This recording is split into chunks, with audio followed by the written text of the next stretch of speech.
Most sellers think buyers fall in love with their home when they walk through the front door. And that's just not how it works anymore. Today's buyers decide how they feel about your home before they ever step inside, on a screen in less than 7 seconds. And here's the truth, if your home sucks online, most people will never come see it in person. They won't schedule a showing, they won't ask their agent about it, they'll just keep scrolling. And the crazy part is most homes don't suck in real life. They just show up that way online.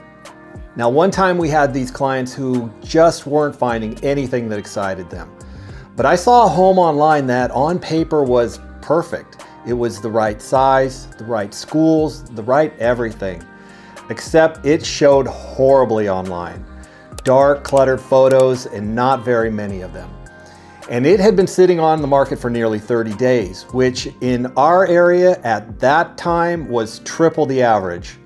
Now I know if you're in another part of the country, 30 days may not sound like a big deal, but in a hot market here, 7 to 10 days is often the norm. So I talked to my clients and said, just trust me, let me show you this one in person, because I've got a lot of experience seeing past cosmetic issues and this one had potential. We walk in and wow, there were literally 4 or 5 different types of flooring throughout the home. The sellers were still living there and honestly, they barely even picked up. And the walls, a bunch of different colors. And one room was painted a horrible burnt orange. Now the price had just dropped $100,000, so on paper, it looked like a great deal. But no one was biting, obviously. So I called the agent and I asked how it was going, and you could hear the frustration in her voice. She said the sellers wouldn't take her advice. She was also out of area and it sounded like she was just ready to be done with it. So we brought our clients back a couple more times, walked through what cosmetic fixes would cost and how to visualize past all that clutter. And to their credit, they got it.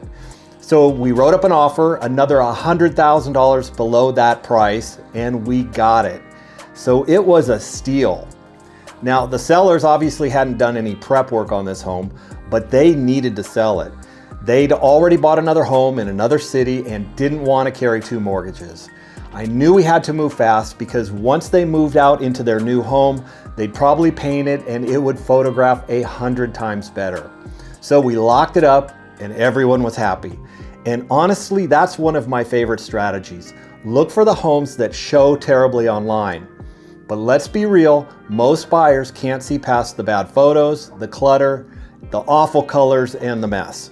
Now I've seen this happen again and again, and it's usually not because of camera angles or fancy equipment, it's because of the things that were completely avoidable. So let me give you a few examples. Too much furniture jammed into a room, personal stuff everywhere, on the counters, nightstands, and the floors, dirty rugs and carpets, scuffed up walls, messy closets with the doors left open, unmade beds, toys, cords, and random clutter stealing the spotlight. It doesn't matter how nice your home feels in person. If it looks cluttered, dark, or dirty online, it's done.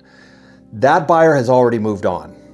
Now, let's talk about curb appeal, because yes, buyers are absolutely judging the outside of your home too. If the front yard looks neglected, if the porch is crowded, if the windows are streaked or the doors chipped, that first photo becomes the reason they skip your home altogether. This stuff matters because what you're really selling online is possibility, and clutter kills possibility.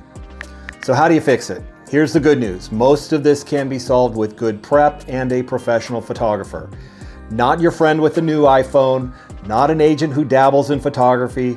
You need someone who knows how to make your home look clean, balanced, and inviting on screen. But, and this is important, even the best photographer can't save a badly prepped home. So let me back up for a second and introduce myself. My name is Kip and I've been a licensed broker for over 20 years here in Silicon Valley. And besides being a top producer, I've sat on the ethics committee here for over a decade. And I've managed an office for the #1 brokerage in the country, overseeing billions of dollars in sales. So my goal in making these videos is to share what I've learned over the years and help you protect your #1 asset. So before we ever take photos or video, we walk the home like we're the buyer or the camera. And we ask, what's going to draw the eye in the wrong direction? What feels crowded or tired? Where does the lighting need help? What's going to jump out in a bad way once this goes online? And then we fix those things, because a buyer's first impression only happens once, and it happens online. So if you're thinking about selling, don't ask, is my house clean? Ask yourself, is my house ready to compete online? Because that's what it is. It's a competition, and buyers are comparing your home to everything else in their price range, and they're clicking fast. They're making judgments even faster. So if you'd like a professional consultation, just reach out. I'm happy to walk you through how to get your home camera ready the right way. So thanks for watching, and I'll see you in the next video. Hey guys, for more content similar to this, smash that like and subscribe button, and we'll see you next time.